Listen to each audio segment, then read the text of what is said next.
तुम यहाँ क्या कर रही हो? मैंने तुम्हें कितनी बार मना किया है कि इस जगह पर तुमने नहीं आना। तुम्हें मेरी एक बार कही हुई बात समझ में नहीं आती? अब की बार वो हलक के बल चिल्लाया। डर के मारे मनाहिल अपनी जगह पर उछल पड़ी। उसकी आंखों से तेजी से आंसू बह रहे थे। वो अभी तक इस इंसान को नहीं समझ पाई थी कि आखिर ये इंसान चाहता क्या है। उसने मिनमिनाते हुए कहा, मुझे अंदाजा नहीं था। इससे पहले कि वो मजीद कुछ कहती, वो लंबे लंबे डग भरता हुआ उसके पास आया और उसे बाजू से पकड़कर दबोचते हुए कहा, तुम्हें अंदाजा होना चाहिए था। जब तुम्हें कोई बात समझाई जाती है तो उसका मतलब ये है कि उस बात को अपने छोटे से दिमाग में डाल दो। जिस काम से तुम्हें मना किया जाता है, इसका मतलब ये है कि उस काम से बाज आ जाओ। तुम अपने घर वालों की लाडली होगी, लेकिन यहाँ पर तुम्हारी हैसियत एक 2 कौड़ी की लड़की के अलावा और कुछ भी नहीं। अगर तुम सोचती हो कि तुम अपने हुस्न की वजह से मुझे अपने काबू में कर लोगी, तो ये सिर्फ और सिर्फ तुम्हारी गलत फहमी है। तुम जैसी हजारों लड़कियां मेरी जिंदगी में आकर दफा हो चुकी हैं, लेकिन आज तक मैंने कभी भी किसी की जात में दिलचस्पी नहीं ली। तुमसे निकाह मैंने सिर्फ और सिर्फ बदला लेने के लिए किया है। अगर तो तुम्हें लग रहा है कि मुझे तुमसे तूफानी मोहब्बत हो जाएगी और मैं तुम्हारे इश्क में पागल हो जाऊंगा, तुम जो कहोगी मैं वो करूंगा, तो ये सिर्फ और सिर्फ तुम्हारी खाम ख्याली है। हकीकत में ऐसा कुछ नहीं होगा। मैं तुम जैसी लड़की पर थूकना भी पसंद नहीं करता। वो नहीं जानता था कि उसके अल्फाज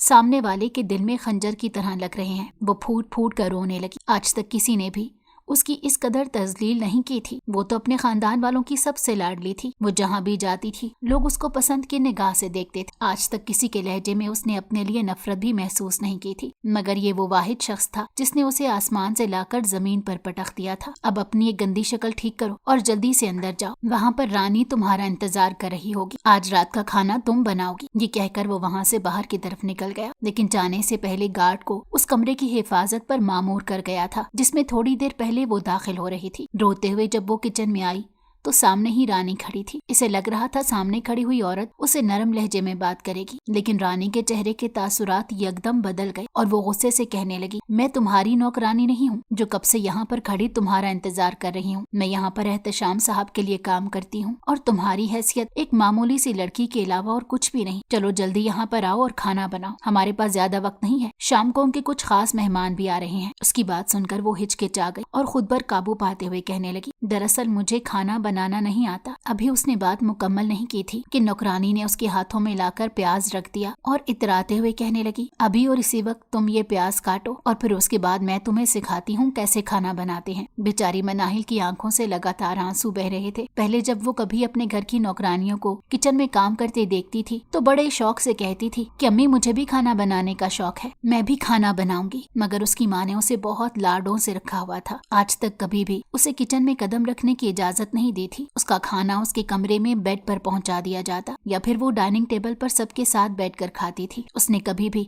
हवेली का कोई काम नहीं किया था और अगर करने की कोशिश करती थी तो उसके बड़े उसे रोक देते थे। मगर आज जाकर उसे अंदाजा हो रहा था कि जिस काम को देखकर वो पुरजोश हो जाती थी वो किस कदर मुश्किल है। उसने अपने हाथों से खाना बनाया। रानी ने जानबूझकर नमक ज्यादा कर दिया था क्योंकि वो चाहती थी कि इस लड़की की इज्जत अफजाई। दरअसल रानी पिछले 20 सालों से इस हवेली में रह रही थी। उसकी अपनी बेटी थी जो कि 17 साल की थी। वो भी बेहद खूबसूरत थी। वो एहतशाम को बहुत पसंद करती थी। अक्सर ही वो माँ के सामने इस ख्वाहिश का इजहार करती तो उसकी माँ उसे तसल्ली देते कहती, फिक्र मत करो, तुम्हारी शादी एहतशाम से ही होगी क्योंकि अब उसका हमारे अलावा और कोई भी नहीं। उसके माँ बाप का तो कब से इंतकाल हो गया है। एक बड़ा भाई है जो मुल्क से बाहर होता है। मैं उसे अपने कंट्रोल में कर लूंगी। वैसे भी वो मुझे अपनी माँ जैसा ही समझता है और मेरी सारी बातें मानता है। उन्होंने न सिर्फ अपनी बेटी को तसल्ली दी थी बल्कि उसके साथ साथ खुद को भी तसल्ली दे रही थी। लेकिन वो नहीं जानती थी कि किस्मत में कुछ और लिखा हुआ है। जिस शाम वो उससे बात करने के लिए गई उसी शाम वो मनाहिल को लेकर इस हवेली वापस आ। उन्होंने जब इसके पहलू में एक अजनबी लड़की को खड़े देखा तो उनके दिल को कुछ हुआ। उन्होंने कांपती हुई आवाज में पूछा, बेटा ये कौन है? तो वो मगरूर अंदाज में कहने लगा, आज के बाद ये इस घर की नौकरानी है। इसकी हैसियत एक 2 कौड़ी की लड़की के अलावा और कुछ नहीं होगी। आपने इससे पूरी हवेली के काम करवाने हैं और इसको इसकी औकात याद दिलानी है। ये कहकर वो वहाँ से बाहर निकल गया था। उस दिन के बाद रानी का रवैया बहुत बुरा हो गया। वो मनाहिल को जूती की नोक पर रखती थी, लेकिन उस पर जुल्म भी वो सिर्फ और सिर्फ तन्हाई में करती थी। एहतशाम के सामने वो नरम लहजे में बात करती थी और उसे दिखाती थी कि वो एक अच्छी खातून है, जबकि हकीकत तो उससे बिल्कुल मुख्तलिफ थी। रात का वक्त था। एहतशाम अपने कुछ मेहमानों के साथ डाइनिंग टेबल पर बैठा हुआ था। उसने रानी को हिदायत की थी कि खाना तुमने सर्व करना है और मनाहिल को बाहर आने की इजाजत नहीं देनी। उसकी बात सुनकर वो जोरों शोर से हाँ में सर हिलाकर किचन में चली गई और वहाँ पर जाकर मनाहिल को कहने लगी, जल्दी से जाओ और बाहर जाकर खाना सर्व करो, तुम्हें साहब बुला रहे हैं, और ध्यान से, कहीं ऐसा ना हो फिर से कोई बेवकूफ़ी कर। तुम्हें उनके गुस्से के बारे में बहुत अच्छे तरीके से पता है कि वो जरा जरा सी बात पर आपे से बाहर हो जाते हैं। मेहमानों के सामने अगर उन्होंने तुम्हें डांट दिया तो तुम्हारी क्या इज्जत रह जाएगी। उसे हिदायत करने के बाद उसने सालन का डोंगा उसे पकड़ाया और बाहर ले जाने के लिए कहा। जब वो बाहर पहुंची तो सामने बैठी शख्सियत को देखकर एक लम्हे के लिए उसे लगा कि उसके कदमों के नीचे से जमीन निकल गई है। सामने कोई और नहीं बल्कि शहरयार खान बैठा हुआ था। वो भी इसे देखकर हैरान हो गया और पूछने लगा, तुम यहाँ पर क्या कर रही हो और तुमने अपना क्या हाल बनाया हुआ है। दरअसल मनाहिल ने उस वक्त कॉटन का एक मामूली सा सूट पहना हुआ था जिसके ऊपर एक मैला सा दुपट्टा लिया हुआ था। जब से वो यहाँ पर आई थी तब से वो यही जोड़ा पहनकर घूम रही थी। उसे यकदम ही बहुत ज्यादा शर्मिंदगी का एहसास हुआ। दूसरी तरफ जब एहतशाम ने उसे बाहर देखा तो उसके माथे पर बल पड़ गए और वो गुस्से से चिल्लाते हुए कहने लगा, तुम्हें मैंने कहा था कि किचन से बाहर कदम ना निकालना और किसी मेहमान के सामने भी मत आना, तो क्या तुम्हें मेरी एक बार कही हुई बात समझ में नहीं आती। इससे पहले कि वो मजीद कुछ कहता, शहरयार खान खुद ही बोल पड़ा, ये तुम इससे किस लहजे में बात कर रहे हो। तुम्हें अंदाजा भी है कि ये लड़की कौन है। ये लड़की मेरी दोस्त है। ये तुम्हारी दोस्त थी, अब ये मेरी बीवी है। एहतशाम ने उंगली उठाकर उसे आंखें दिखाते कहा तो वो मुकम्मल खामोश हो गया। जब थोड़ी देर बाद वो बोला तो उसे अपनी आवाज किसी गहरी खाई से आती मालूम हुई। वो बेयकीनी से सामने खड़ी लड़की की तरफ देखते हुए पूछने लगा, तुम मेरे साथ इतना बड़ा धोखा कैसे कर सकती हो। तुमने तो मुझे कहा था कि बहुत जल्द हम अपनी इस दोस्ती को मजबूत रिश्ते में बदल देंगे। मैं कितने अरसे से तुम्हारा इंतजार कर रहा था मगर मुझे तुम्हारी कॉल वसूल नहीं हुई और आज मुझे पता चल रहा है कि तुम शादी कर चुकी हो। मोहतरम, शायद आप भूल रहे हैं कि आप इस वक्त मेरे घर में खड़े हैं और आप मेरी बीवी से बात कर रहे हैं। अगर माजी में आपका इसके साथ इस तरह का कोई ताल्लुक था तो वो ताल्लुक खत्म हो चुका है। एहतशाम ने अब की बार शहरयार खान के सामने खड़े होते हुए कहा और उंगली उठाकर उसे धमकी देने वाले अंदाज में बोला, अब अगर दोबारा तुमने इससे कोई भी बात करने की कोशिश की या माजी का कोई भी हवाला दिया तो मैं तुम्हें धक्के देकर इस घर से बाहर निकाल दूंगा। हमारे दरमियान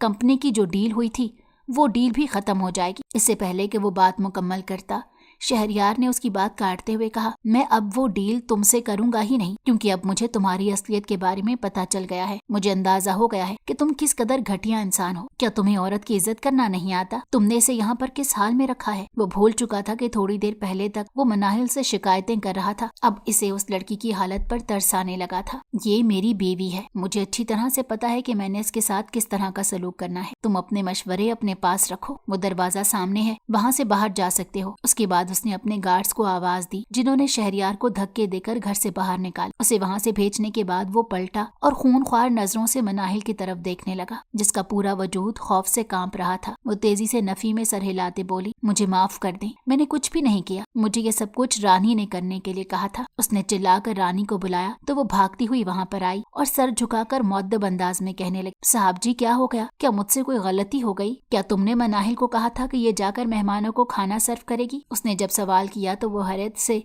एहतशाम के चेहरे की तरफ देखते कहने लगी, ये आप किस तरह की बातें कर रहे हैं? मैं ऐसा क्यों करूं? मैंने तो इसे मना किया था कि आप बाहर ना जाएं क्योंकि साहब को ये सब कुछ पसंद नहीं है, मगर इन्होंने मेरी एक बात भी नहीं सुनी और बाहर भागी चली आई। अब आप ही बताएं कि मैं क्या करती? इससे पहले कि वो मजीद कुछ कहती, एहतशाम ने हाथ उठाकर उसे खामोश रहने का इशारा किया और फिर उसे वहाँ से भेज दिया। वो किचन के दरवाजे में जाकर खड़ी हो गई और छुपकर तमाशा देखने लगी। दिल ही दिल में वो बहुत खुश हो रही थी। एहतशाम छोटे छोटे कदम उठाता मनाहिल के पास गया और उसके कंधे पर हाथ रखते हुए इत्मीनान भरे अंदाज में कहने लगा, लगता है तुम्हें इज्जत रास नहीं आती, तुम्हारे साथ मुझे कुछ और ही करना पड़ेगा। मनाहिल की आंखों से तेजी से आंसू बह रहे थे। वो फूट फूट कर रोते हुए कहने लगी, आखिर आप मुझ पर इतना बड़ा जुल्म क्यों कर रहे हैं? कम से कम मुझे मेरी गलती के बारे में बता दीजिए ताकि इस अजाब को काटते हुए मुझे किसी भी किस्म की तकलीफ ना हो। अभी तो मुझे ऐसा लगता है कि मैं बगैर किसी जुर्म की सजा काट रही हूँ और ये एहसास मुझे सबसे ज्यादा तकलीफ दे रहा है। रुको, जरा सब्र करो, तुम्हें तुम्हारी गलतियों के बारे में भी पता चल जाएगा, लेकिन उससे पहले तुम्हें तुम्हारी इस गलती की सजा देनी चाहिए। उसने मनाहिल का हाथ पकड़ा और उसे खींचता हुआ बाहर लेकर चला। रानी जो कि इंतजार कर रही थी कि अभी थोड़ी देर बाद ही छोटी बीबी को मार पड़ेगी, वो बुरा सा मुंह बनाकर रह गई। दूसरी तरफ मनाहिल मुसलसल खुद को छुड़वाने की कोशिश कर रही थी और चिल्लाते हुए कह रही थी, आप मुझे कहाँ पर लेकर जा रहे हैं? कम से कम मुझे उस जगह के बारे में तो बता दे, तुम्हें बहुत जल्द अंदाजा हो जाएगा। फिलहाल अपना मुंह बंद रखो। अगर दोबारा तुमने मुझसे सवाल किया तो मैं अभी और इसी वक्त तुम्हें जिंदा जमीन के अंदर गाड़ दूंगा। ये कहकर उसने मनाहिल को गाड़ी में धक्का दिया और खुद ड्राइविंग सीट पर जाकर बैठ गया। थोड़ी ही देर के बाद وہ ایک بہت بڑے بنگلے میں چلا گیا تھا جسے دیکھ کر ہی خوف محسوس ہو رہا تھا۔ وہ اسے کھینچتا ہوا نیچے تہہ خانے میں لے کر گیا۔ وہاں پر اس نے ایک چھوٹی سی الماری میں ایک بہت بڑا سانپ قید کر کے رکھا ہوا تھا۔ وہ سانپ ڈستا نہیں تھا اور نہ ہی کسی قسم کا نقصان پہنچاتا تھا۔ اس سانپ کا مقصد صرف اور صرف لوگوں کو خوفزدہ کرنا تھا۔ مناہل نے جب اسے دیکھا تو اسے لگا کہ اس کے قدموں کے نیچے سے زمین نکل گئی ہو۔ وہ زور و شور سے نفی میں سر ہلانے لگی اور چلاتے ہوئے کہنے لگی، خدا کے لیے ایسا مت کریں، خدا کے لیے مجھے اس کے پاس مت لے کر جائیں۔ وہ پیچھے کی طرف ہٹ رہی تھی لیکن احتشام نے اس کا بازو زور سے پکڑا ہوا تھا۔ چاہ کر بھی وہ دور نہیں ہو پا رہی تھی۔ تمہیں میں کافی عرصے سے سمجھا رہا ہوں، دھمکیاں دے رہا ہوں، لیکن تم میری کوئی بات نہیں سن رہی۔ صاف ظاہر ہے کہ تمہیں مجھ سے کسی قسم کا کوئی خوف محسوس نہیں ہوتا، جبکہ میرا مقصد تمہیں یہاں پر لانے کے پیچھے صرف اور صرف یہی تھا کہ تمہارے دل میں اپنا ڈر پیدا کر سکوں۔ اس کی بات سن کر وہ معصومیت سے کہنے لگی، میں آپ سے بہت زیادہ ڈرتی ہوں، میں وعدہ کرتی ہوں مجھے آپ سے ڈر لگتا ہے، لیکن خدا کے لیے مجھے اس سانپ کے پاس نہ بھیجیں۔ احتشام نے اس کی کوئی بات نہ سنی اور اسے اس کمرے میں اندر چھوڑ کر خود تیزی سے باہر نکل گیا۔ اندر سے اسے لڑکی کے چلانے کی آوازیں سنائی دے رہی۔ پوری رات وہ روتی رہی، چلاتی رہی، تڑپتی رہی، مگر کوئی بھی اس کی فریاد سننے والا نہیں تھا۔ ہر 15 منٹ کے بعد وہ بے ہوش ہو جاتی۔ جب اسے ہوش آتا تو وہیں سانپ اسے کمرے میں دکھائی دیتا۔ اس کے بعد کافی دیر تک وہ ڈر کے مارے چیختی رہتی اور پھر دوبارہ سے اپنے ہوش و حواس سے بیگانہ ہو جاتی۔ اس ظالم انسان نے مناہل کی ذرا فکر نہیں کی تھی۔ وہ کمرہ بھی حد سے زیادہ ٹھنڈا تھا۔ صبح کے وقت جب وہ اس کمرے کے اندر گیا تو اسے شدت سے کچھ غلط ہونے کا احساس ہوا، کیونکہ اس کی زوجہ محترمہ اس وقت ساکت وجود لیے ٹھنڈے فرش پر لیٹی ہوئی تھی۔ وہ اس کے پاس گیا اور اس کا چہرہ تھپکنے لگا۔ دوسری طرف مناہل کے جسم میں کوئی حرکت نہیں ہو رہی تھی۔ اس کا پورا وجود اس وقت ٹھنڈ کی وجہ سے جم گیا تھا۔ احتشام نے اسے اپنے بازوؤں میں اٹھایا اور اسے دوبارہ سے اسپتال لے کر گیا۔ وہاں پر ڈاکٹر نے جب صاف انکار کر دیا کہ یہ پولیس کیس لگ رہا ہے، جب تک ہم پولیس کو کال نہیں کر لیتے تب تک ہم اس کا علاج نہیں کریں گے۔ اس سے پہلے کہ وہ مزید کچھ کہتا، احتشام نے اپنی جیب سے گن نکالی اور اس کے سر پر رکھتے ہوئے غصے سے کہنے لگا، تیرے پاس صرف اور صرف 10 سیکنڈ ہے۔ اگر 10 سیکنڈ کے اندر تم نے اس کا علاج شروع نہیں کیا تو میں قسم اٹھا کر کہتا ہوں یہ ساری گولیاں تمہارے سر میں اتار دوں گا۔ دوبارہ تم کبھی اس طرح کی بات کہنے کے لائق نہیں رہو گے۔ وہ یکدم ہی بہت زیادہ خوفزدہ ہو گیا اور کانپتی ہوئی آواز میں کہنے لگا، معاف کر دیں صاحب، غلطی ہو گئی۔ میں ابھی نرس کو کہتا ہوں ہم اس کا علاج شروع کرتے ہیں۔ اس کا علاج نرس نہیں بلکہ تم کرو۔ جی صاحب، میں ایسا ہی کروں گا۔ وہ اسے لے کر ICU میں چلے گئے۔ تقریباً 2 گھنٹوں کے بعد اس کا جسم تھوڑا سا نارمل ہوا تھا اور وہ ہوش میں آئی تھی۔ بابا بابا، وہ مسلسل اپنے بابا کا نام لے رہی تھی۔ جب اس نے اپنے سامنے احتشام کو کھڑے دیکھا تو اس کی آنکھوں سے دوبارہ سے آنسو بہنے لگے اور وہ چیختے ہوئے کہنے لگی، تم 1 نمبر کے ظالم اور بے حس انسان ہو جسے کسی چیز سے کوئی فرق نہیں پڑتا۔ مجھے تم جیسے لوگوں سے ہمیشہ سے بہت نفرت رہی ہے۔ میں نے سوچا بھی نہیں تھا کہ کبھی تم جیسا شخص میری زندگی میں لکھ دیا جائے گا۔ تم مر کیوں نہیں جاتے؟ آخری بار اس نے بہت تکلیف دہ لہجے میں کہی، جب تک تمہارے خاندان کو انجام تک نہیں پہنچا دیتا تب تک میں کہیں نہیں جاؤں گا۔ احتشام نے سرد لہجے میں کہا تو وہ بڑی مشکل سے اپنی جگہ پر اٹھ بیٹھی۔ اس کا ہاتھ پکڑ کر اس کی منتیں کرتے ہوئے کہنے لگی، تم مجھے بتا کیوں نہیں دیتے کہ آخر تمہاری میرے خاندان والوں سے کون سی دشمنی ہے جس کا بدلہ تم مجھ سے لے رہے ہو؟ تمہیں بہت جلد اس بارے میں آگاہ کر دیا جائے گا۔ فی الحال تم اپنے کام سے کام رکھو۔ تمہاری تیز زبان اور حالت دیکھ کر مجھے لگ رہا ہے تم صحت یاب ہو گئی ہو، اسی وجہ سے اب ہمیں یہاں سے چلنا چاہیے۔ مناہل، جو کہ تھوڑی دیر پہلے تک یہی سوچ رہی تھی کہ کسی نہ کسی طرح سے اس اسپتال سے بھاگ جائے گی، اپنے شوہر کی بات سن کر اس نے دوبارہ سے ہنسنا شروع کر دیا اور اپنے سینے پر ہاتھ رکھ کر کہنے لگی، مجھے ابھی اس جگہ پر شدید درد ہو رہا ہے۔ مجھے لگ رہا ہے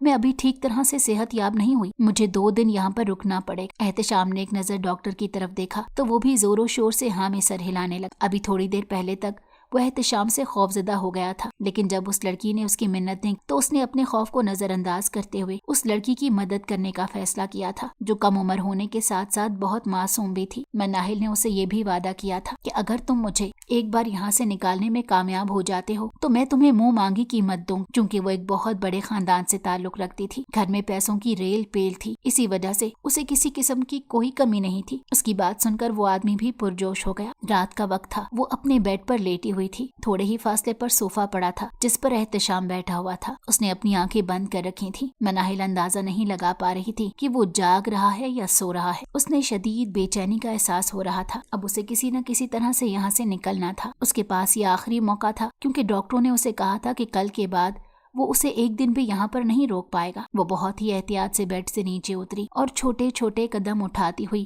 एहतशाम के सामने जाकर खड़ी हो गई। उसने धीमी आवाज में अपने शौहर को पुकारा, लेकिन दूसरी तरफ से किसी किस्म की कोई हरकत ना हुई। उसने एहतशाम की आंखों के सामने हाथ फेरा और फिर उसे पकड़कर हिलाया भी, मगर यूं लग रहा था जैसे वो घोड़े गधे बेचकर सो रहा हो। उसके लबों पर एक प्यारी सी मुस्कुराहट आ गई। बहुत ही मोहतात अंदाज में वो कमरे से बाहर निकली। अब उसका रुख डॉक्टर के ऑफिस की तरफ था। वो पहले से ही वहां पर तैयार बैठा हुआ था। मनाहिल को देखकर पुरजोश अंदाज में कहने लगा, चलो जल्दी यहाँ से निकलते हैं, ऐसा न हो कि तुम्हारा शौहर दोबारा से जाग जाए। वो भीगे हुए अंदाज में कहने लगी, मुझे समझ नहीं आ रही मैं कैसे तुम्हारा शुक्रिया अदा करूं। तुमने मेरी मदद करके मुझ पर बहुत बड़ा एहसान किया है। मैं सारी जिंदगी तुम्हारा ये एहसान नहीं उतार पाऊंगी। अरे नहीं, इस सब की जरूरत नहीं, ये तो मेरा फर्ज था। ये कहकर वो उसे लेकर अस्पताल के पिछले हिस्से से बाहर निकल गए। तुम वो सामने वाली गाड़ी में जाकर बैठो, मैं अंदर से एक फाइल लेकर आता हूँ। मनाहिल तेजी से भागती हुई उस गाड़ी में जाकर बैठी। उसने फ्रंट सीट पर बैठी हुई शख्सियत को नहीं देखा था, क्योंकि वो खुद में हद से ज्यादा मगन थी। जब उसे एक मर्दाना आवाज सुनाई दी तो वो अपनी जगह पर उछल पड़ी। जब उसने गर्दन मोड़कर अपने दाएं जानिब देखा तो सामने ही एहतशाम बैठा मुस्कुरा रहा था। उसे देखकर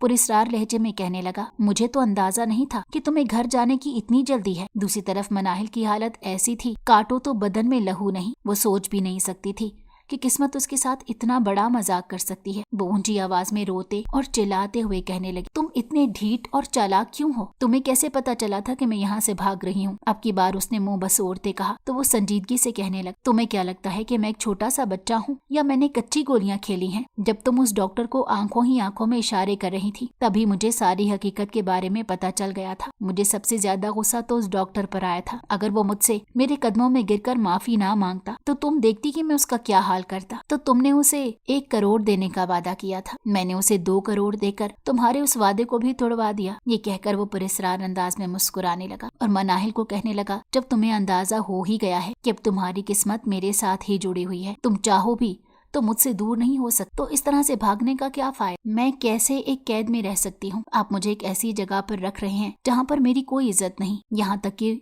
2 कौड़ी की नौकरानी भी मुझसे गुस्से से बात करती है। ना चाहते हुए भी उसके लबों पर गुस्सा आ गया था। उसकी बात सुनकर एक लम्हे के लिए एहतशाम ने गाड़ी रोकी और उसके चेहरे की तरफ देखकर हैरानगी से कहने लगा, क्या मतलब है इस बात का कि वो तुमसे बुरा सलूक करती है? मैंने उसे कहा था कि सिर्फ तुम्हें सजा दी जाए, तुम्हारे साथ बदतमीजी करने का हक मैंने उसे नहीं दिया था, लेकिन वो मेरे साथ हद से ज्यादा बदतमीजी करती है, यहाँ तक कि वो मेरे घर वालों तक के खिलाफ बातें करती है। कल रात भी मैं खुद अपनी मर्जी से आपके पास नहीं गई थी, बल्कि उसने मुझे जबरदस्ती भेजा था, वरना मैं क्या पागल हूँ या कोई छोटी बच्ची हूँ जो यूं मुंह उठाकर बाहर आ जाती? इससे पहले कि वो मजीद कुछ कहती, एहतशाम ने उसे हाथ उठाकर खामोश रहने का इशारा किया। उसने अपने ऊपर दोबारा से गुस्से का खौल चढ़ा लिया था। वो दोबारा से सख्त दिल बन गया और उसे कहने लगा, बस अब खामोश हो जाओ, मैंने जो सुनना था समझना था वो समझ लिया, तुम्हें मजीद बोलने का कोई हक नहीं। अब अगर मुझे तुम्हारी आवाज सुनाई दी तो मैं तुम्हें यहीं जंगल के बीचों बीच छोड़कर चला जाऊंगा, फिर सारी रात तुम जानवरों से भागती फिरना। उसकी बात सुनकर वो दोबारा से आंसू बहाने लगी। वो समझ नहीं पा रही थी कि आखिर ये इंसान चाहता क्या है। एक लम्हे को तो वो उसे हद से ज्यादा अहमियत देता था और दूसरे ही लम्हे वो उसके साथ यूं पेश आता जैसे दोनों की आपस में गहरी दुश्मनी चल रही हो। जब वो घर पहुंची तो वो उससे कहने लगा, जल्दी से मेरे कमरे में जाकर बैठो, मैं थोड़ी देर में वहां पर आ रहा हूँ। एक लम्हे के लिए तो वो काम कर रह गई। दूसरी तरफ रानी ने भी ये बात सुनी थी। उसके भी तन बदन में आग लग गई, क्योंकि जब से मनाहिल इस घर में आई थी तब से वो स्टोर रूम में ही सो रही थी। वहीं पर ही उसका सारा सामान पड़ा हुआ था, मगर आज एहतशाम ने उसे अपने कमरे में आने के लिए कहा था और ये कोई मामूली बात नहीं थी। इससे पहले कि वो उसके कमरे में जाती, रानी ने उसका बाजू पकड़ा और उसकी आंखों में देखकर नफरत आमेज लहजे में कहने लगी, अपने दिल से हर तरह की खुशफहमियां निकाल कर अंदर जाना, क्योंकि बाद में तुम्हारी यही खुशफहमियां तुम्हें तकलीफ पहुंचाएंगी। तुम ये बात हमेशा याद रखना कि वो इंसान तुमसे हद से ज्यादा नफरत करता है और उसके नजदीक तुम्हारी हैसियत 2 कौड़ी की लड़की के अलावा कुछ भी नहीं। मनाहिल ने उसका बाजू अपने बाजू से हटाया और उसकी आंखों में देखकर उसी के अंदाज में कहने लगे, तुम मेरी नहीं बल्कि अपनी फिक्र करो, क्योंकि जो कुछ भी तुम्हारे जहन में चल रहा है मैं उससे अच्छे तरीके से वाकिफ हूँ। तुम्हारा ये ख्याल है कि तुम मुझे उसकी जिंदगी से निकाल कर अपनी बेटी को उसकी जिंदगी में शामिल कर दोगी, तो ये सिर्फ और सिर्फ तुम्हारी गलत फहमी है। तुम जैसी चालाक औरतें हमेशा मुंह के बल जमीन पर गिरती हैं। अगर तुमने मेरे साथ ज्यादती या बुरा सलूक ना किया होता तो मैं जरूर तुम्हारी मदद कर देती और एहतशाम की शादी खुद सबरीना से करवा दे, मगर अब चूंकि तुमने मुझसे दुश्मनी मोल ली है, अब इसके बाद इसका नतीजा यही निकलेगा कि ना तो वो तुम्हारी बेटी को मिलेगा और ना ही मैं उसकी जिंदगी में रुकूंगी। तुम दोनों खसारे में रह जाओ और बहुत जल्द मैं यहाँ से वापस चली जाऊँ। ये कहकर वो तेजी से कमरे के अंदर चली गई और बिस्तर पर जाकर बैठी। उसका दिल तेजी से धड़क रहा था। उसे अंदाजा नहीं था कि एहतशाम ने उसे यहाँ पर क्यों बुलाया है। जब वो कमरे के अंदर दाखिल हुआ तो उसके माथे पर बल पड़े। वो सोफे पर जाकर बैठ गया और उसे अपने करीब आने का इशारा किया। जब वो उसके करीब जाकर खड़ी हुई तो एहतशाम ने उसे कहा, जल्दी से मेरे जूते उतारो। वो जमीन पर बैठी तो एहतशाम ने उसके चेहरे पर जोर से पाँव मार। उसके जूते हद से ज्यादा मजबूत थे, जिसकी वजह से मनाहिल के माथे पर जख्म बन गया। तकलीफ के मारे एक जोरदार चीख उसके मुंह से निकली। वो अपनी जगह पर उठ खड़ा हुआ और उसके बालों से पकड़कर चिल्लाते हुए कहने लगा, तुम्हारे साथ काफी अरसे से मैंने अच्छा सलूक कर रखा था, क्योंकि मुझे लग रहा था कि मेरी बहन वहाँ पर पुरसकून जिंदगी गुजार रही, मगर मुझे अंदाजा नहीं था कि तुम्हारा भाई इस कदर घटिया निकलेगा। एहतशाम की बात सुनकर वो बेयकीनी से उसके चेहरे की तरफ देखते पूछने लगी, आखिर तुम किस बारे में बात कर रहे हो? तो वो गुस्से से चिल्लाते हुए बोला, मैं अपनी बहन के बारे में बात कर रहा हूँ, जिसको तुम्हारे भाई ने 3 साल पहले अगवा कर लिया था। उसके बारे में मुझे कुछ दिन पहले पता चला है कि वो तुम लोगों के खानदान की बहू है, मगर इस बारे में तुम्हारे खानदान वालों को भी नहीं पता। तुम्हारे भाई ने पहले उसे अपने फ्लैट में रखा हुआ था, अब वो उसे लेकर न जाने कहां पर चला गया है। तुम उसे बाजियाब करवाने में मेरी मदद करो। अगर तुमने ये सब कुछ ना किया तो देखना मैं तुम्हारे साथ क्या सलूक करूंगा कि तुम्हारे भाई की रूह भी सोच कर तड़प उठेगी। उसकी बात सुनकर कुछ साल पहले के वाकयात उसकी नजरों के सामने घूम गए। यानी कुछ अर्सा पहले जिस औरत को उसका भाई अपनी हवेली में लाया था वो कोई और नहीं बल्कि एहतशाम की बहन थी। ये सोचकर ही उसका वजूद खौफ से कांपने लगा, क्योंकि उसे इस हकीकत के बारे में सब कुछ पता था। उसने एक निगाह एहतशाम पर डाली जो फिलहाल उसकी तरफ नहीं देख रहा था। अगर वो इस वक्त मनाहिल की तरफ गौर से देखता तो यकीनन उसे अंदाजा हो जाता कि मनाहिल इस बारे में कुछ न कुछ जानती है। वो खामोशी से वहाँ से उठी। इससे पहले कि वो बाहर निकलती, एहतशाम ने उसका बाजू पकड़ा और गुर्राते हुए कहा, तुम कहाँ पर जा रही हो? तुमसे तो मैंने बदला लेना है। आप मुझसे बदला पहले ही ले चुके हैं। आप मेरे साथ वो सलूक कर चुके हैं कि मैं खुद से भी नजरें मिलाने के काबिल नहीं रही थी। एक लम्हे के लिए वो खामोश हुआ और फिर दोबारा से बोला कि वो तो कुछ भी नहीं था। अब तुम देखो मैं तुम्हारे साथ क्या करता हूँ। मनाहिल खामोशी से वहीं बिस्तर पर बैठ गई। उसकी नजरों के सामने कुछ महीने पहले के वाकयात घूमने लगे। उस दिन वो अपनी यूनिवर्सिटी से बाहर निकली थी। ड्राइवर उसे लेने के लिए नहीं पहुंचा था। आयशा ने उसे कहा था कि मेरे साथ चली जाना, मगर इसने साफ इनकार कर दिया। वो दूसरों का एहसान लेना पसंद नहीं करती थी और उसकी इसी आदत की वजह से भी अक्सर लोग उससे नाराज रहते। यहाँ तक कि उसकी अपनी अम्मी भी उसे डांटती थी और कहती थी कि इस तरह से इंसान बाज़ औक़ात अपने आप को मुश्किल में डाल लेता है। इंसान को जिंदगी गुजारने के लिए हमेशा दूसरों पर इन्हिसार करना ही पड़ता है। अगर इंसान सब कुछ खुद करना शुरू कर दे तो चीजें बहुत मुश्किल हो जाती हैं और अकेले जिंदगी गुजारना तो नामुमकिन हो जाता है। बाज़ औक़ात ड्राइवर लेट हो जाता है तो तुम्हारा फर्ज बनता है कि अपनी किसी दोस्त के साथ चली आया करो। वो सब इसी इलाके में रहते हैं। अगर तुम उनके साथ आ भी जाती तब भी घर में किसी को कोई मसला नहीं होगा। माँ की बात सुनकर वो हमेशा मुंह बनाते हुए कहती थी कि आपको अच्छे तरीके से पता है मुझे इस तरह से किसी की गाड़ी में बैठना पसंद नहीं। मैं इंतजार कर लिया करूंगी लेकिन यूं किसी के साथ नहीं आऊंगी। उस दिन भी आयशा ने उसे अपने साथ जाने की पेशकश की थी, क्योंकि बहुत लेट हो गया था। उनकी क्लास 5 बजे खत्म हुई थी। सर्दियों की शामें थीं, जल्द ही अंधेरा हो जाता था। वो यूनिवर्सिटी के बाहर खड़ी थी और ड्राइवर का इंतजार कर रही थी कि अचानक काले रंग की गाड़ी उसके करीब आकर रुकी। अभी उसे संभलने का मौका नहीं मिला कि एहतशाम ने उसका बाजू पकड़कर उसे गाड़ी के अंदर खींच लिया। उसका सर जोर से गाड़ी की खिड़की पर जाकर लगा था, जिसकी वजह से वो बेहोश हो गई थी। उसे होशो हवास से बेगाना होता देखकर एहतशाम के लबों पर मुस्कुराहट फैल गई, क्योंकि वो खुद ही पुरसकून हो गई। तकरीबन 1 घंटे बाद वो अपने अड्डे पर पहुंचा, जहाँ पर उसके दोस्त पहले से मौजूद उसका इंतजार कर रहे थे। कबीर खान तेजी से चलता हुआ उसके पास आया और उसके कंधे पर हाथ रखते हुए कहने लगा, तुम्हें लगता है कि तुम सब ठीक कर रहे हो? तो वो जोरों शोर से हाँ में सर हिलाते बोला, सिर्फ यही तरीका है जिसके जरिए मैं अपनी बहन बाजियाब करवा सकता हूँ। दरअसल उसकी दुराब खान के साथ बहुत पुरानी दुश्मनी थी। यूनिवर्सिटी के जमाने से ही वो लोग एक दूसरे के खिलाफ थे, लेकिन दुराब को एहतशाम की बहन से मोहब्बत हो गई थी और ये मोहब्बत कोई मामूली नहीं थी बल्कि बहुत ही धुआंधार थी। वो उस लड़की को हद से ज्यादा पसंद करने लगा था। जवेरिया बहुत मासूम लड़की थी। आज तक वो कभी भी इस तरह के चक्करों में नहीं पड़ी थी। जब उसने यूनिवर्सिटी में एडमिशन लिया था तब भी वो सिर्फ और सिर्फ अपने आप में मगन रहती। यहाँ तक कि उसने किसी लड़की से भी दोस्ती नहीं कर रखी थी, क्योंकि एहतशाम के वालिदैन का बहुत पहले इंतकाल हो गया था। वो अपनी बहन का माँ बाप की तरह ख्याल रखता। उसकी ख्वाहिश मुंह से निकलने से पहले ही पूरी कर देता था। वो अक्सर ही जवेरिया को डांटता था और कहता था कि लोगों से बना कर रखा करो, अकेले जिंदगी नहीं गुजरती, मगर वो अपने भाई की बात को नजरअंदाज कर देती थी। काफी अरसा गुजरा तो उसकी मुलाकात दुराब से हो गई। एहतशाम ने जब उन्हें एक बार एक दूसरे से बातें करते पाया तो उसे शिद्दत से कुछ गलत होने का एहसास हुआ। उसने अपनी बहन को समझा दिया था कि तुम हर किसी के साथ ताल्लुक रख सकती हो, लेकिन इस इंसान से दूर रहो, ये हमारा सबसे बड़ा दुश्मन है। लाख चाहने के बावजूद भी जवेरिया खुद पर कंट्रोल नहीं रख पाई और कब उसकी दुराब से दोस्ती मजबूत रिश्ते में तब्दील हो गई उसे अंदाजा ही नहीं हो पाया। जब एहतशाम उसके सामने दुराब की बुराइयां करता तो उसे बुरा महसूस होता। एहतशाम और दुराब दोनों ने एक साथ ग्रेजुएशन किया था और फिर बिजनेस में भी एक दूसरे के आमने सामने हो गए थे। काफी अरसे बाद दुराब ने जब उसके सामने अपनी पसंद का इजहार किया तो वो उसे धमकी आमेज लहजे में कहने लगा कि अगर तुमने मेरी बहन की तरफ नजर उठाकर भी देखने की कोशिश की तो मैं तुम्हारी आंखें निकाल दूंगा। ये सब सुनकर वो बहुत परेशान हो गया क्योंकि वो जवेरिया से इश्क करने लगा था और उसे अपने साथ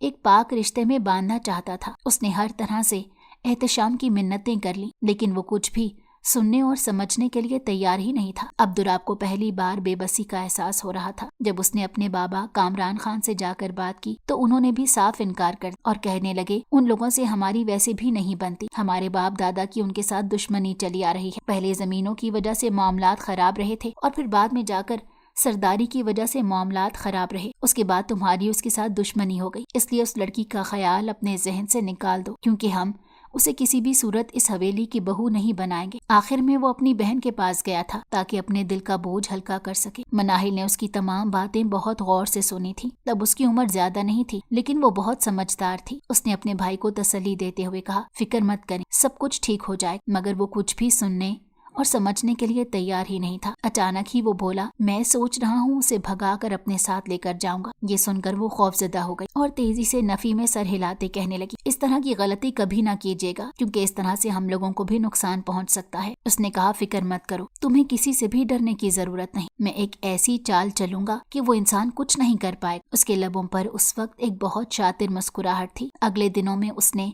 अपने कुछ दोस्तों की मदद से एक मंसूबा बनाना शुरू कर दिया। कुछ ही अरसे के बाद ये खबर मशहूर हो गई कि जवेरिया का कार एक्सीडेंट में इंतकाल हो गया है। दरअसल वो कार खाई से नीचे गिर गई थी और ये सब कुछ सिर्फ और सिर्फ ड्रामा था जो कि दुराब ने लगाया था। जब बाद में जाकर चेक किया गया तो एहतशाम को अपनी बहन के फटे हुए कपड़े मिले थे और उसके अलावा दूसरे और सबूत थे जो बता रहे थे कि उसकी बहन वाकई इस दुनिया से रुखसत हो चुकी है। गम के मारे उसका बुरा हाल था। दूसरी तरफ जवेरिया दुराब से निकाह कर चुकी थी मगर उसे बहुत ज्यादा शर्मिंदगी हो रही थी। उसने अपने भाई को खो दिया था और ये नुकसान बहुत बड़ा था। जब भी वो उसका जिक्र अपने शौहर के सामने करती तो वो उसे डांट कर खामोश करवा देता और उससे कहता कि तुम्हारे लिए मैंने इतना सब कुछ किया, यहाँ तक कि अपने खानदान को छोड़ दिया है और तुम हो कि अपने भाई पर ही अटकी हुई हो। थोड़े ही अरसे के बाद वो दोनों मुल्क से बाहर चले गए थे। इस बारे में सिर्फ और सिर्फ मनाहिल को ही पता था। सिर्फ वही थी जो अपने भाई के साथ राब्ते में थी। एहतशाम चूंकि एक बहुत बड़ा बिजनेसमैन था, इसी वजह से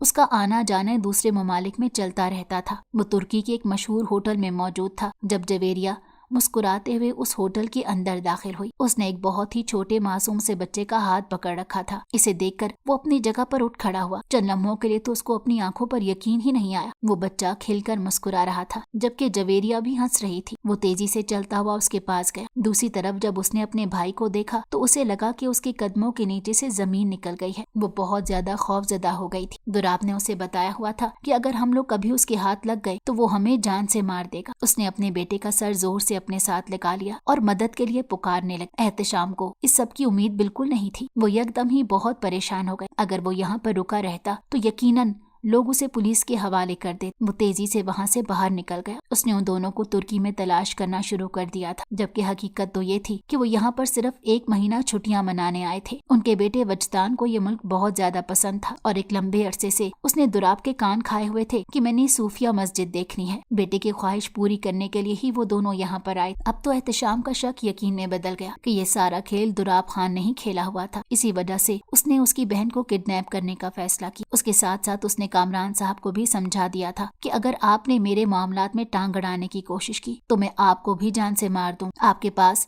सिर्फ और सिर्फ 2 हफ्तों का वक्त है, अपने बेटे को वापस बुला ले। अगर वो यहाँ पर ना आया तो आपकी बेटी भी हमेशा हमेशा के लिए आपसे दूर हो जाएगी। एहतशाम ने मनाहिल से जबरदस्ती निकाह कर लिया था। वो उस पर हद से ज्यादा जुल्म करता, उसे हमेशा डरा कर रखता। अगर वो कोई बात करने की कोशिश करती थी तो उसे खामोश करवा दिया जाता। उसकी हैसियत 2 कौड़ी से ज्यादा की नहीं थी, मगर अक्सर औकात ऐसा भी होता कि उसका लहजा नरम हो जाता। वो धूप छाँव जैसा इंसान था, यहाँ तक कि उसने उस लड़की पर अपना हक भी पहले ही दिन साबित कर दिया, मगर उसके बाद वो उसे मुकम्मल तौर पर अनजान हो गया। उसके इसी रवैये ने मनाहिल को हद से ज्यादा तकलीफ पहुंचाई थी। वो टूट कर रह गई थी। वो अंदाजा नहीं लगा पा रही थी कि आखिर उसकी हैसियत एहतशाम की जिंदगी में क्या है। जब भी वो उससे सवाल करती तो वो अजीब से अंदाज में मुस्कुराते हुए कहता था कि तुम्हें तो मैंने बदला लेकर छोड़ देना है, तुम क्यों अपने जहन पर इतना ज्यादा जोर डालती हो। आज भी वो उस पर जुल्म करने ही वाला था कि वो रोते हुए कहने लगी, मैं आपको अपने भाई के बारे में बताने के लिए तैयार हूँ, मैं आपको उनके बारे में सब कुछ बता दूंगी, लेकिन खुदा के लिए मुझ पर दोबारा से जुल्म मत कीजिएगा। आप नहीं जानते उसके बाद मुझे अपनी जात से किस कदर शदीद नफरत महसूस होने लगती है। मेरा दिल करता है कि मैं मर जाऊं। वो वाकई बहुत तकलीफ में मुब्तला। एहतशाम चंद लम्हों के लिए अपनी जगह पर मुकम्मल तौर पर साकित हो गया। आज उसके लहजे ने उसके दिल पर असर कर दिया था और वो एकदम ही बहुत ज्यादा घबरा गया था। कुछ भी कहे बगैर वो कमरे से बाहर निकल गया। रात को जब वो लेट वापस आया तो मनाहिल ने उसके हाथ में एक एड्रेस दिया और उसे कहने लगी, भाई कुछ अरसे से पाकिस्तान में ही रिहाइश पजीर हैं, लेकिन बाज़ औक़ात कंपनी की तरफ से दूसरे ममालिक में आना जाना होता है। आपने भी उन्हें इसी सिलसिले में देखा होगा। जो एड्रेस उसने एहतशाम को दिया था वो बिल्कुल ठीक था। अगले दिन जब वो वहां पर पहुंचा और दरवाजा खोलकर अंदर गया तो सामने ही उसकी बहन बैठी मुस्कुरा रही थी। करीब ही उसका बेटा बैठा हुआ था। एहतशाम को देखकर वो खौफजदा हो गई और रोते हुए कहने लगी, खुदा के लिए मेरे बेटे को कुछ मत कहना। उसकी बात सुने बगैर वो तेजी से चलता उसके पास गया और बहन का सर सीने से लगाते फूट फूट कर रोने लगा। जवेलिया अपनी जगह पर मुकम्मल तौर पर साकित हो गई थी। उसके बाद वो भी रोने लगी। दुराब जब बाहर गया तो एहतशाम ने उसके चेहरे पर एक जोरदार मुक्का मारा और चिल्लाते हुए कहा, तेरी वजह से इतना अरसा मैं अपनी बहन से दूर रहा। अगर मुझे अपनी बहन के बेवा होने का और अपने भांजे के यतीम होने का डर ना होता तो मैं तुझे इस दुनिया से रुखसत कर दे। एहतशाम ने अपने बदले को दिल में ही दबा लिया था और अपने दिल को समझा लिया था कि माजी में जो कुछ भी हुआ अब वो तब्दील नहीं हो सकता। बेहतर यही है कि हकीकत को कबूल कर लिया जाए। दुराब ने अपने नाक से बहने वाले खून को साफ करते हुए कहा, बदला तो तुमने भी ले लिया है। तुमने कौन सा मेरी बहन को छोड़ा है, तुमने भी उससे निकाह कर लिया है। एहतशाम की आंखों के सामने मनाहिल का चेहरा घूम गया। बिलाशुबा उसने उस लड़की से निकाह किया था। उसके साथ साथ उसने उस लड़की पर जुल्म भी किया था, क्योंकि उसे लग रहा था कि उसकी बहन सुकून में नहीं है। मगर अब अपनी बहन के चेहरे पर खुशी देखकर उसने मनाहिल से माफी मांगने का फैसला किया। घर जाने के फौरन बाद उसने हाथ जोड़कर उस लड़की से माफी मांगी थी और उसे हक दिया था कि अब तुम जो कहोगी वैसा ही होगा। उससे दूर होने का मनाहिल के पास ऑप्शन नहीं था, क्योंकि अब वो उसके बच्चे की माँ बनने वाली थी। उसने अपने बच्चे के लिए उसका साथ रहने का फैसला किया। जहाँ तक रानी का सवाल था तो वो अपनी बेटी के साथ गांव चली गई थी। कुछ ही अरसे के बाद कामरान खान के ताल्लुकात अपने दामाद से बेहतर हो गए, क्योंकि अब उनके दोहरे रिश्ते थे। मनाहिल और एहतशाम की शादी को एक लंबा अरसा गुजर गया, लेकिन मनाहिल आज तक नहीं भूली कि एहतशाम ने उसे डराने के लिए काले बड़े बड़े कुत्तों के सामने फेंक दिया था।